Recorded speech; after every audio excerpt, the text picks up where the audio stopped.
पैसा पैसा और पैसा। आज के समय में जो चीज सबसे ज्यादा बोलती है वो है पैसा। ऐसे में दोस्तों, अगर हम दुनिया के सबसे अमीर आदमी की बात करें तो वो कोई और नहीं बल्कि अमेज़न के मालिक जेफ बेजोस है, जो हर सेकंड अप्रॉक्सीमेटली $2,489 कमाते हैं, जिसका साफ मतलब है कि एक एवरेज सैलरी वाला इंसान एक महीने में जितना नहीं कमाता उससे ज्यादा ये जनाब एक सेकंड में कमा कर रख लेते हैं।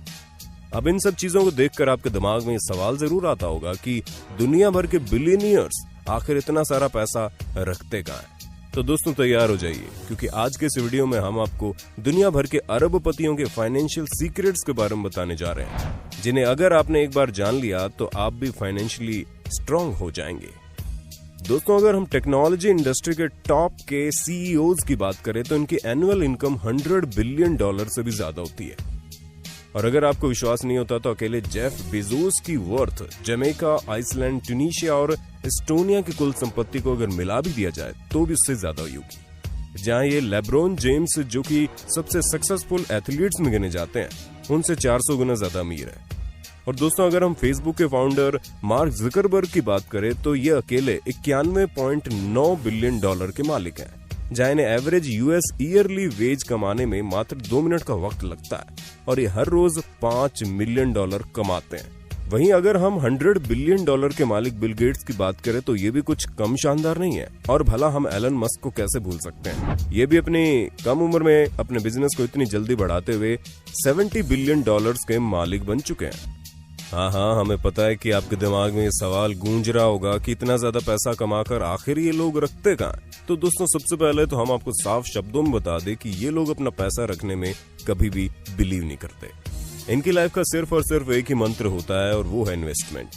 क्योंकि अगर इतना पैसा कमाने की बात कर ली जाए तो एक एवरेज वर्कर जो कि हर साल $50,000 कमाता है तो उसे हफ्ते में 48 घंटे काम करना पड़ेगा, वो भी 2 मिलियन सालों तक, और तब जाकर उसके पास इतना पैसा आएगा। ऐसे में आप समझ सकते हैं कि जितनी संपत्ति इन लोगों के पास है उतना पैसा सोच पाना भी हमारी सोच के बाहर है। और इतना सारा पैसा बैंक में रखकर तो नहीं हुआ है, क्योंकि बैंक में आप चाहे अरबों खरबों रुपए क्यों न जमा कर दे, लेकिन अगर किसी क्राइसिस की वजह से आपका पैसा डूब जाता है तो बैंक आपको सिर्फ और सिर्फ $2,50,000 ही देगा। और ये चीज अधिकतर बैंक्स में देखने को मिलती है। ऐसे में कोई भी बिलियनियर इतना बेवकूफ नहीं है कि इतने सारे पैसों का रिस्क ले ले। इसी वजह से दुनिया भर के जितने भी बिलियनियर्स हैं वे अपने पैसों को बढ़ाने के लिए सिर्फ और सिर्फ एक ही रूल का इस्तेमाल करते हैं, और वो है डाइवर्सिफिकेशन। दोस्तों, इंग्लिश का इतना बड़ा शब्द सुनकर हैरान मत होइए, क्योंकि इसका मतलब बड़ा सिंपल सा है, और वो ये है कि पैसे को एक जगह पर रखने की बजाय अलग अलग जगहों पर इन्वेस्ट करना सबसे बेस्ट ऑप्शन है। अब ऐसे में आप बोलेंगे कि इन्वेस्टमेंट के लिए हम क्या करें, तो हम आपका तो नहीं बता सकते कि आप क्या करें, लेकिन हाँ, दुनिया के टॉप बिलियनियर्स क्या करते हैं हम वो जरूर बता सकते हैं। क्योंकि सबसे पहले तो वो लोग स्टॉक मार्केट में इन्वेस्ट करते हैं, और स्टॉक मार्केट में इन्वेस्ट करने से कितना प्रॉफिट होता है उसके साक्षात उदाहरण खुद वॉरेन बफेट है, जिन्होंने इन्वेस्टमेंट कर करके बिलियनियर बनने का सफर तय किया है। क्योंकि एक समय में ये मात्र $50,000 पर ईयर कमाते थे, लेकिन उन्होंने अपने पैसे को सही जगह इन्वेस्ट किया और वहां ये हाई पोटेंशियल वाली कंपनी के स्टॉक खरीदकर उन्हें प्रॉफिट में बेचते थे। अब जैसे कि आप कोका कोला को देख लीजिए, जहां पर वॉरेन बफेट ने $1.3 बिलियन में कोका कोला के स्टॉक्स 1988 में खरीदे थे, और अब उन्हीं स्टॉक्स की कीमत $18 बिलियन हो गई है। बस यहाँ पर बात सिर्फ और सिर्फ इतनी है कि जितने भी स्टॉक मार्केट इन्वेस्टर्स होते हैं वो अपने पैसे को लंबे समय के लिए इन्वेस्ट कर देते हैं, ताकि जब 10-12 साल बाद वो पैसा इनके पास वापस आए तो कुछ % बढ़कर आने की बजाय मल्टीपल होकर आए। ऐसे में दोस्तों, अगर हम एप्पल के थर्ड फाउंडर यानी कि रोनाल्ड वायने की बात करें तो इन्होंने अपने 10% स्टेक $8,000 में बेचे थे, और आज अगर इन्होंने वो स्टेक ना बेचे होते तो वो $100 बिलियन के मालिक होते। और दोस्तों, जो भी बिलियनियर्स दूसरे की कंपनी में इन्वेस्ट नहीं करते हैं वो खुद की ही कंपनी खोल लेते हैं। जैसे वॉरेन बफेट ने बर्कशायर हैथवे खोला, तो वहीं एलन मस्क ने टेस्ला और स्पेस एक्स खोला, और जेफ बेजोस के अमेज़न के बारे में तो हम सभी जानते हैं। और जो लोग अपनी कंपनी नहीं खोलते वो लोग दूसरे की कंपनी खरीदने का काम भी करते हैं, जिसका सबसे बड़ा एग्जांपल मार्क जुकरबर्ग है, जिन्होंने इस समय सबसे ज्यादा चलने वाली सोशल मीडिया प्लेटफॉर्म इंस्टाग्राम और व्हाट्सएप को खरीद रखा है, जहां ये दोनों ही फेसबुक के अंतर्गत आते हैं। और कंपनी में इन्वेस्ट करने के अलावा जितने भी बिलियनियर्स होते हैं वो ट्रस्ट फंड में अपने पैसे देते हैं, क्योंकि अगर आप लोगों ने सुना हो तो पैसों को पूरी तरह से सिक्योर करने का ये रास्ता कई सारे बिलियनियर्स अपनाते हैं, जहां पर वो अपना पैसा चैरिटी में लगाकर फंड जनरेट करते हैं और चैरिटी करने के साथ साथ पैसा भी कमाते हैं। ऐसे में आप ये समझ गए होंगे कि किस तरह बिलियनियर अपने पैसे को अलग अलग जगहों पर इन्वेस्ट करते हैं। इसीलिए उनके पास कोई सेविंग अकाउंट भी नहीं होता। और हाँ, कई लोगों के मन में सवाल आता होगा कि सभी बिलियनियर्स अपने डे टू डे परचेज को किस तरह से करते हैं। क्या ये अपने साथ काफी सारा कैश लेकर चलते हैं या कार्ड से पेमेंट करते हैं, या फिर चीजों को खरीदने के लिए इनका सेलिब्रिटी स्टेटस ही काफी है। तो ऐसी चीज का जवाब में जब एक बार बिल गेट्स से पूछा गया कि आप अपने पास कितना कैश रखते हैं, तो उन्होंने बोला मात्र $100। और वो ऐसा इसलिए करते हैं क्योंकि हर किसी को पता है ये कितने अमीर है, जिस वजह से कोई भी इनसे पैसे मांगने लगता है और ये मना नहीं कर पाते। इसलिए अपने पास उतने पैसे रखते हैं जितना ये दे पाए। और रही बात इनके रोजमर्रा के खर्चों की, तो वो सभी चीजें हैंडल करने के लिए इनके पास अलग से स्टाफ मौजूद है, तो इन्हें इस चीज की चिंता करने की जरूरत ही नहीं है। और जब इन्हें कोई बड़ा ट्रांजैक्शन करना होता है तो उसके लिए ये लोग अपने कार्ड्स का इस्तेमाल करते हैं। लेकिन दोस्तों, एक कार्ड ऐसा भी है जिसे कई सारे बिलियनियर्स पसंद करते हैं, और वो है American Express Centurion black card. जी हाँ दोस्तों, जितना ही रॉयल इस कार्ड का नाम है, उतना ही रॉयल ये कार्ड खुद भी है, जिसको अप्लाई करने के लिए अकेले आपको $10,000 देने पड़ेंगे। और इसके अलावा हर साल अपकीप अमाउंट के तौर पर $5,000 देने होंगे।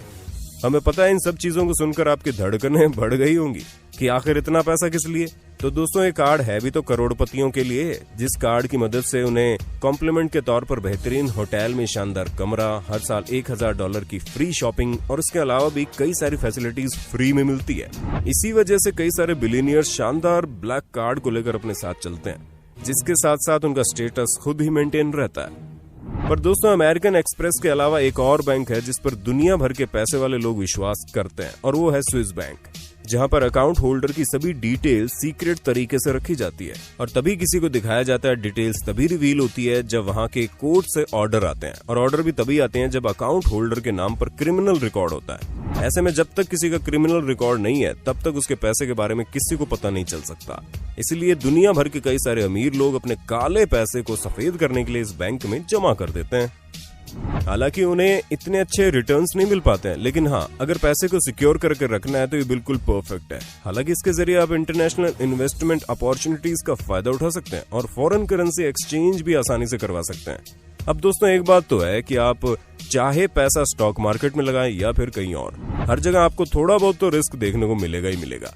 लेकिन एक इन्वेस्टमेंट का जरिया और भी है जिसमें आपको सबसे कम रिस्क देखने को मिलता है, और वो है रियल एस्टेट। इसलिए काइली जेनर से लेकर रूपर्ट मर्डॉक तक कई सारे बिलियनियर्स अपना पैसा प्रॉपर्टी में लगाते हैं, क्योंकि यहाँ पर रिस्क के चांसेस बहुत कम है और प्रॉफिट अच्छा खासा स्टेबल रहता है। क्योंकि आप लोगों ने ये चीज तो कई बार देखी होगी कि जो प्रॉपर्टी पहले 10 लाख की है, वो 2 साल बाद 15 लाख की हो जाती है।